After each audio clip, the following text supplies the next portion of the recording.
सब वहाबी का कान खोलकर सुन रखे कि उनके गाजी सैयद अहमद के नजदीक हिंदुस्तान अंग्रेजों का मुल्क है।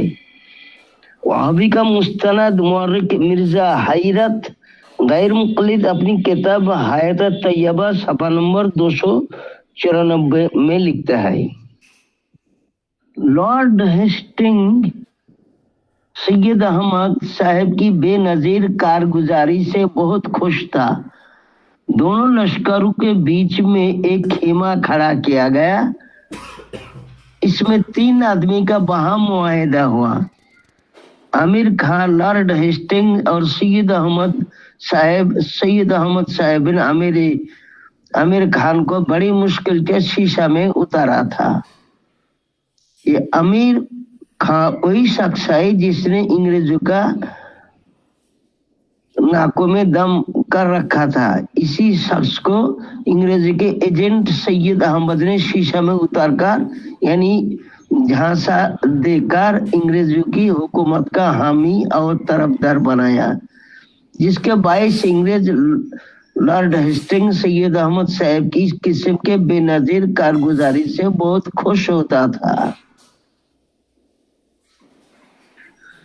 तवारीख अजीबा मुसलमान मोहम्मद जाफर थानेश्वरी सफ़ा नंबर 182 में है।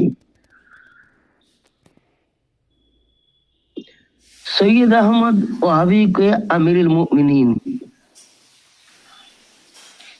सैयद अहमद रायबरेली और इस्माइल देहलवी वगैरह अंग्रेजी सरकार के हामी मुजाहिदीन ने सिखों से इसलिए जंग की ताकि सूबाए पंजाब अपने अंग्रेजी इलाका में शामिल हो जाए और अंग्रेजी का वही मकसद पूरा हो। सीरत सैयद अहमद मुसन्नफ अबुल हसन नदवी हिस्सा अव्वल सफ़ा नंबर 190 में है।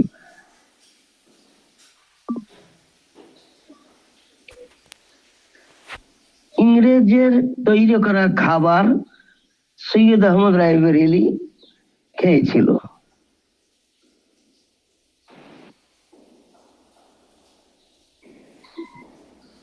अंग्रेजरा बोलो पादरी साहब कहाँ है? हजरत सैयद ने जवाब दिया कि मैं यहाँ मौजूद हूँ।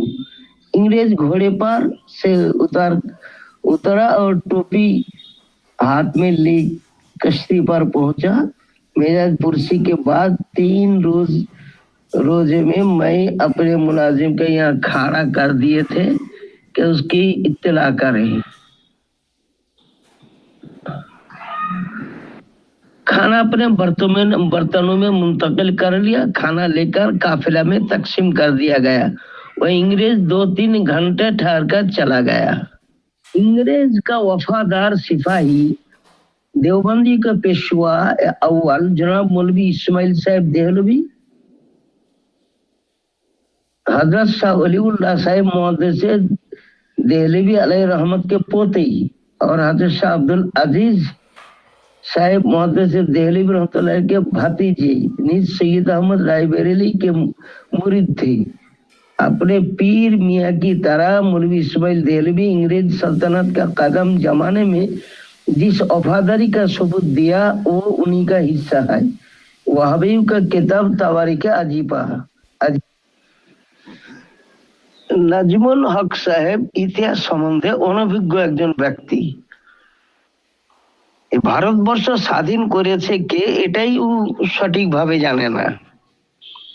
ভারতবর্ষ স্বাধীন করেছে আহলে সুন্নাত ও জামাতের লোক। अजीबा सैयद अहमद और मुल्ला इस्माइल और गैरा ने अंग्रेजों की हिमायत में सबसे पहले सरहदी मुसलमानों से जंग की और उनको पिछपा किया था ताकि मुसलमान पठान अंग्रेजी हुकूमत के मुकाबले में कभी सर न उठा सके। इसलिए मजहबेर प्रतिष्ठाता सैयद अहमद रायबरेली ये 1283 हिजरी मुताबिक 1866 ईस्वी इंग्लैंड हाजिर हलो। सेखाने इस्लामेर दुश्मन मुल्हिदीन अंग्रेजी से जो कुछ सीखा पढ़ा उसे दिमाग में लेकर 1287 हिजरी मुताबिक 1870 में हिंदुस्तान वापस आए। यहाँ एक नया मजहब जारी किया जिसका नाम उन्होंने ठेठ इस्लाम मुकर्रर किया, जिसे नेचरी मजहब कहा जाता है। मदरसा देवबंद के सदर जनाब मौलवी अनवर शाह कश्मीरी शेखुल हदीस अपनी किताब इतीमतुल बयान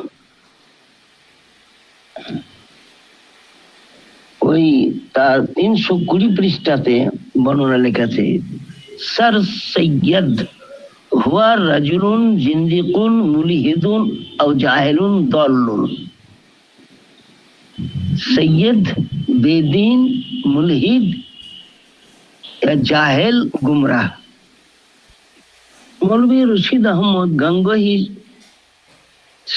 समझे हुए थे कि मैं जो हकीकत में अंग्रेज सरकार का फर्मा बरदार रहा हूँ, तो झूठे इल्जाम बगावत से मेरा बाल भी बेकार ना होगा।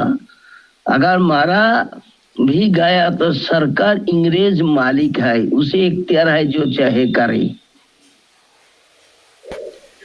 तज़किरतुर रशीद हिस्सा अव्वल सफा नंबर 80। ब्रिटिश गवर्नमेंट का सालाना वजीफा। देखिए हजरत मौलाना अशरफ अली साहब हमारे और आपके मुसल्लम बुजुर्गों पेशवा थे। उनके मुतालिक बाज लोगों को ये कहते हुए सुना गया, उनको 600 रुपया माहवार हुकूमत बरतानिया की जानिब से दिए जाते थे। उसी के साथ वो भी कहते थे कि वो मौलाना थानवी को उसका इल्म नहीं था। रुपया अंग्रेजी हुकूमत देती है, मगर हुकूमत ऐसे उन्वान से देती थी कि उनको उनका शुबा भी ना गुजरता था। मुकालमत सदरैन सफा नंबर 9। ভারতবর্ষকে ইংরেজের দখল থেকে মুক্ত করার জন্য হযরত আল্লামা ফজল হক खैराबादी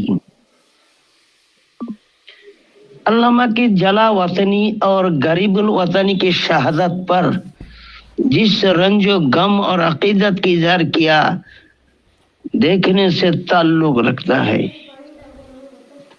काला पानीते इनाके নির্বাচন করা হয়েছিল। এ হচ্ছে সুন্নি জামাতের ব্যক্তি ফজল হক खैराबादी। আব্দুল হাই লখনবী মুআররিখ লিখেছেন আহাদুল আসাতিজা আল মাশহুরিন লাম ইয়াকুন লাহু নাযিরুন ফি জামানিহি ফিল ফুনুনিল হিকমিয়াতি ওয়াল উলুমিল আরাবিয়াতি নুজহাতুল খাওয়াতির।